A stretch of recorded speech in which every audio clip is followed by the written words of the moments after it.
প্রথমে লাউটাকে কুচি কুচি করে দিয়েছি। লাউটাকে আমরা ঘষানি যে আছে না, সেটা দিয়ে ঘষানিতে ঘষে নিয়েছি। এরকম কচি লাউ নিয়েছি, লাউটাকে এইভাবে ঘষে নিয়েছি। ঘষে দুধ দিয়ে জাল দিচ্ছি। সুন্দর করে দুধ দিয়ে জাল হবে, ঘন পায়েস হবে লাউয়ের। এ দেখো, এখানে 1 লিটার দুধ আছে, 2 লিটার দুধ আছে, আর একটা লাউ আছে। লাউয়ের পায়েস খেতে কিন্তু খুব সুন্দর হয়। তোমরা আগে খেয়েছো কিনা জানি না, দারুণ হয় লাউয়ের পায়েস খেতে। এই দেখো,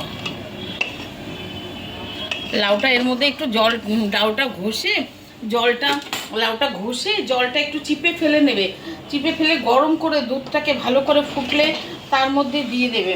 এলাচ দেবো, তারপর দেখতে থাকো কি কি দেই আমি আরও। ঠিক আছে, দিচ্ছি পাটালি গুড়। এতটা গুড় তো দিতেই হবে। দেখো, গুড়টা দিয়ে দিয়েছি। পায়েসটা একটু ঘন ঘন করতে হবে। গুড়টা দিয়ে একটু জার দিই, ঘন হয়ে গেলে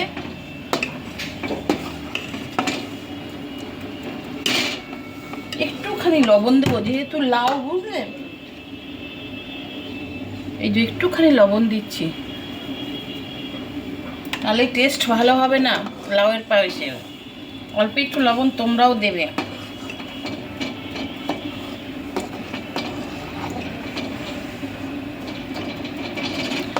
এত সুন্দর হয়, ক্ষীরের মতো খেতে হয়, জানো তো? চালের পায়েসের থেকে লাউয়ের পায়েস খেয়ে দেখো। একদম কচি লাউটা নেবে, যাতে দানা নেই, বীজ হয়নি, এরকম লাউ নেবে। গুড় গলে গেছে, গুড় গলে গেছে। এবার দেখো, আমি দিচ্ছি এলাচ গুঁড়ো। এলাচ গুঁড়ো করে রেখেছিলাম, এলাচ গুঁড়ো দিচ্ছি। কি সুন্দর যে পায়েস হবে, কি বলবো তোমাদের। দেখেছো কালারটা? এই দেখো, পরে আমি দেখাচ্ছি। আরও বাকি আছে জিনিসপত্র দেওয়ার মধ্যে। কাজু, ঘি দিয়ে কাজু কিশমিশটা একটু ভেজে নেবো, বুঝলে?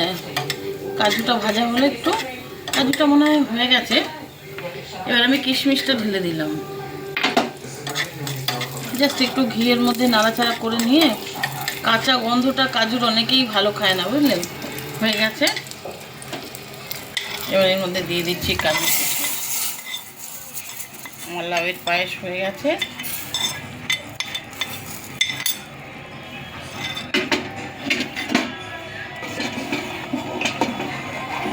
দেখো, সুন্দর লাউয়ের পায়েস হয়ে গেছে।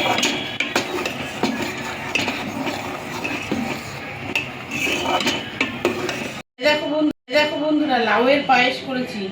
তোমরাও করো। পুরো পায়েসটা দেখালাম, যেভাবে হয় সেভাবে সুন্দর করে তোমরাও করো, খেও। আর ভালো লাগলে সাবস্ক্রাইব করো, বেল আইকনটা টিপে দিও। আমি অনেক সুন্দর সুন্দর রান্নার ভিডিও, ঘোরার ভিডিও তোমাদের দেখাবো। প্লিজ তোমরা আমার সঙ্গে থেকো। দেখো, খুব সুন্দর হয়েছে কচি লাউয়ের পায়েস গুড় দিয়ে। হ্যাঁ।